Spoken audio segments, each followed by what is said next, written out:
Koleos is the flagship model in Renault's SUV lineup and is one of the most aspirational contenders the French brand has offered for some time. Gallic style, allied to proven Nissan engineering, has to be an appealing combination, doesn't it? What do you expect an SUV like this to be? Comfortable, relatively quiet, and possessed of decent pulling power? Well, these, almost any potential buyer's minimum requirements, are adequately dealt with by the Koleos. If you would like more than that, then you may need to manage your expectations a little. Renault has successfully engineered the ride of this contender to be very comfortable at speed, although the setup allows for a rather old-school style of body roll through the bends. In keeping with all of that, the steering is light, although it is at least precise, which should make the car easier to place at speed through tighter turns if you find yourself running late on the school run. Plus, of course, it's effortless around town.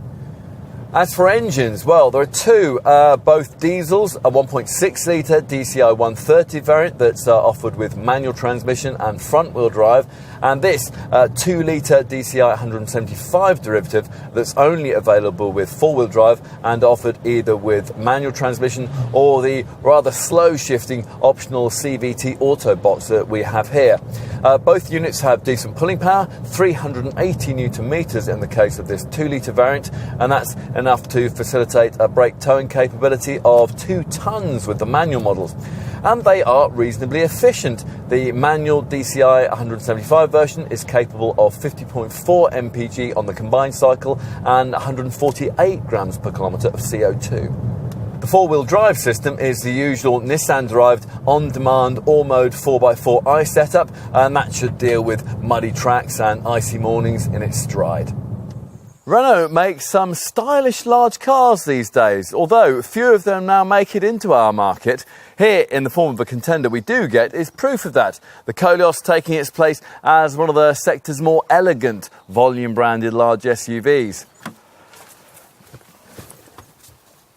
So, time to take a seat inside. Now, this Koleos isn't a big step up price-wise from Renault's other mid-sized SUV, the Kadjar, but it feels a world apart from that model here behind the wheel.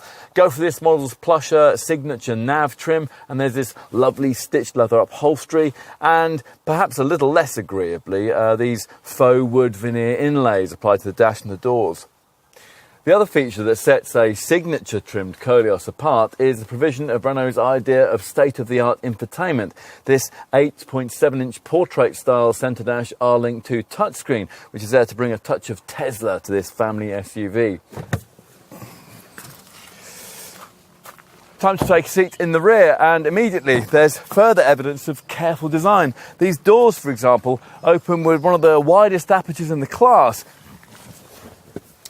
Once inside, you'll find yourself in another part of this car that's a real step up from its Kadjar showroom stablemate.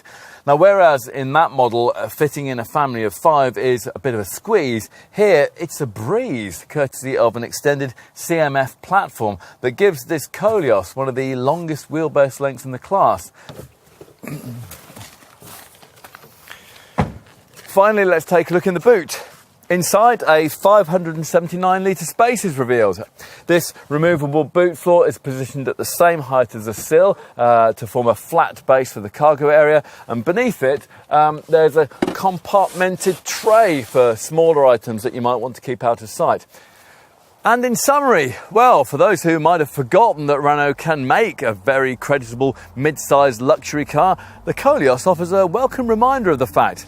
There's certainly enough space, luxury, style and value on offer here to give this model credibility in its segment and a fighting chance of interesting those who are prepared to consider it. For this French brand, that's a starting point it can build from. It'll be interesting to see what happens next.